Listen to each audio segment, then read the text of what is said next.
In 1960, the Democratic Republic of the Congo's economy began to take shape after the country gained its independence from Belgium. Prior to this, the country had been subjected to a brutal period of exploitation for its natural resources and human labor. While independence was a welcoming development for the nation and its citizens, the transition was not handled well. Upon gaining independence, the population of the DRC was approximately 20 million, with only 16 individuals among them holding university degrees. Yes, you heard me right. 16 individuals, a mere 0.00008% of the population.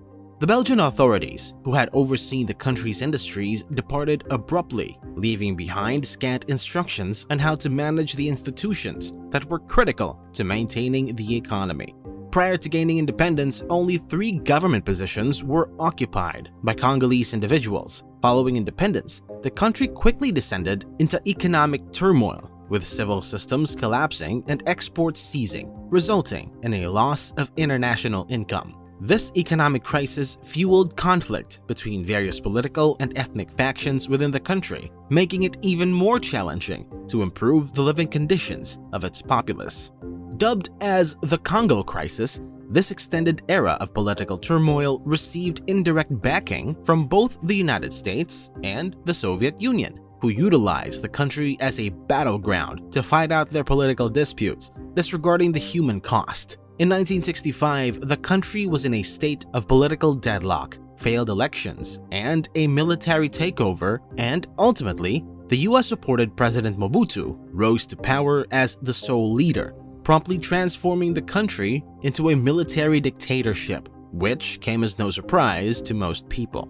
Despite the country's political tensions and divisions, the government relied solely on military violence to maintain its power. This approach not only caused ongoing conflicts and daily difficulties for those living under a dictatorship, but also prevented the country from attracting the investment necessary to stimulate its economic development. A lack of foreign investment.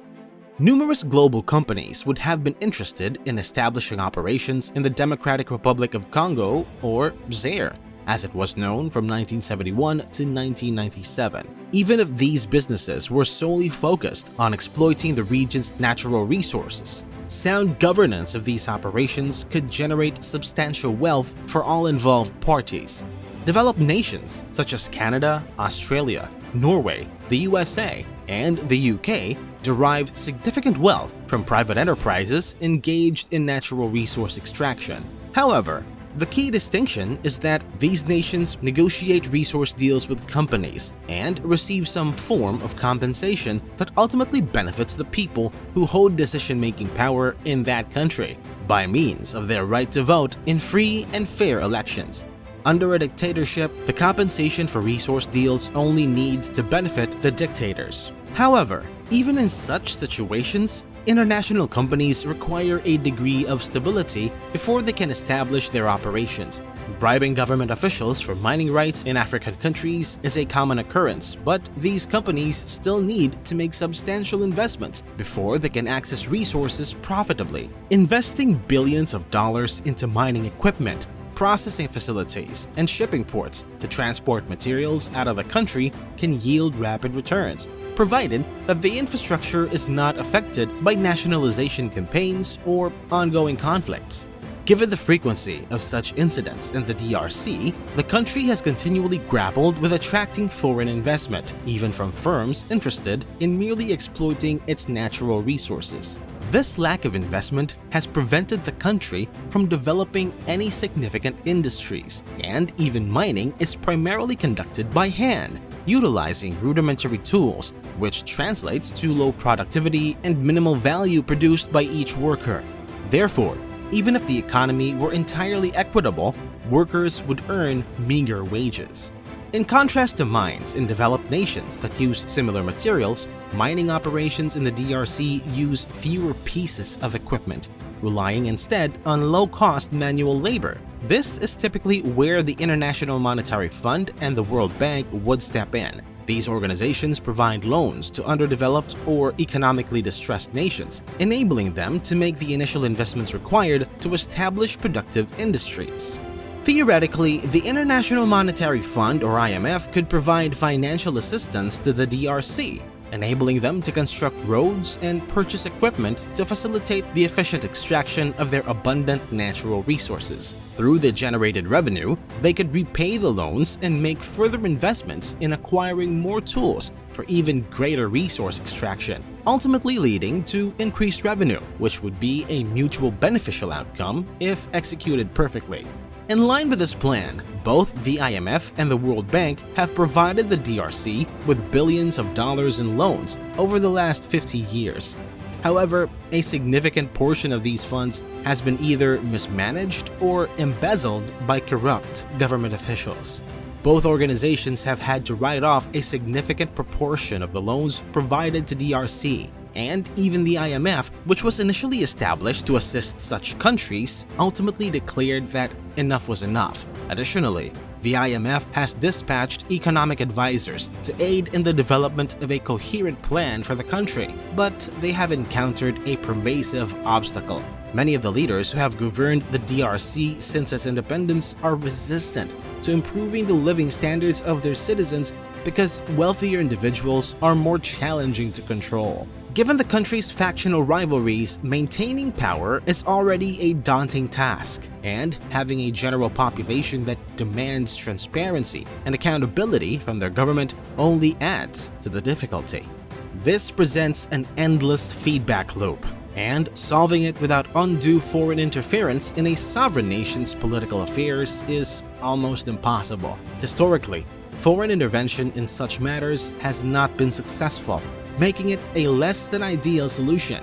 Furthermore, it is critical to recognize that what may seem like a geopolitical or economic problem has significant human consequences. Insufficient funding.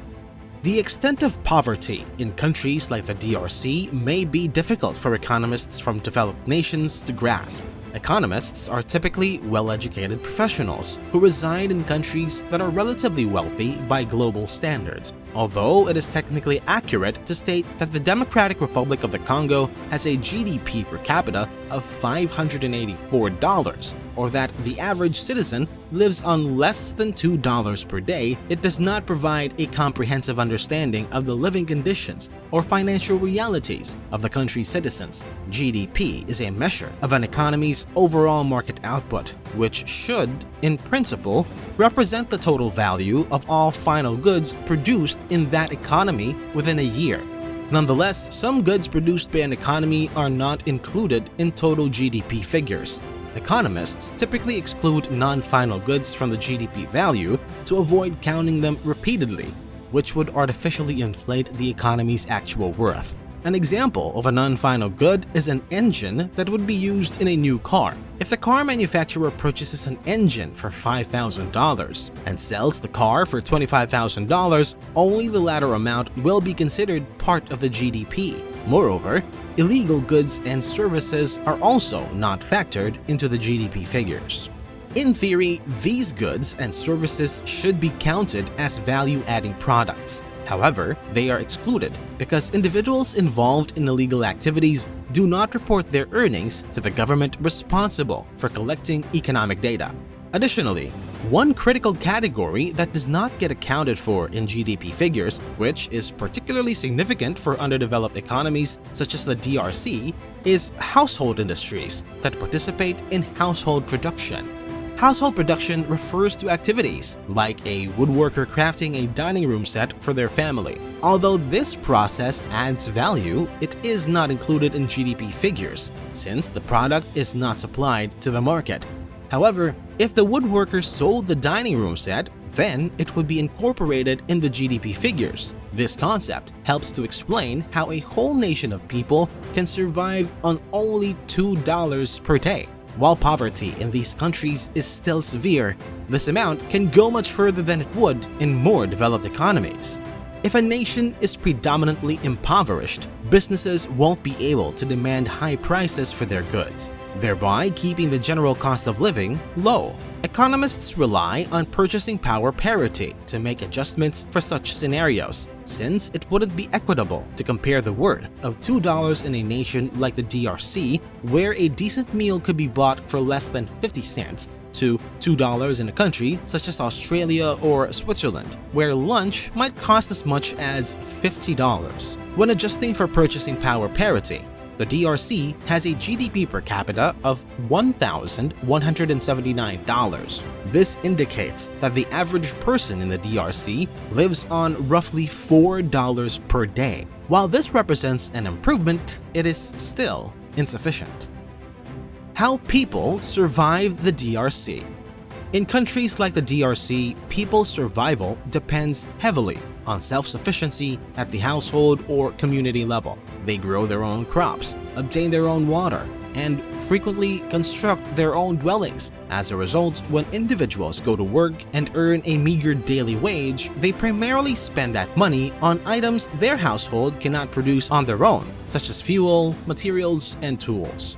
Although household production allows families in countries like the DRC to provide for themselves, it also sustains the cycle of poverty by hindering specialization. Their fundamental principle of modern economics is that individuals, organizations, and even whole countries should concentrate on their strengths, as specializing and exchanging goods yields a greater overall output. In conclusion, the average laborer in the DRC has consistently found themselves in a circumstance where self-sufficiency takes priority, with contributions to the overall economy being a secondary concern. The exports that they can generate are predominantly dependent on rudimentary mining techniques that involve using hand tools to extract readily available resources. Things may be complicated, but one thing is for sure. Utilizing these materials will be what the Democratic Republic of the Congo needs to finally get their economy on its feet. What do you think? Should the DRC put its focus on its labor force or on digging up its buried resources? Comment your thoughts below. Thank you so much for watching. If you haven't already, click the like button and subscribe to our channel and turn on notifications to stay updated.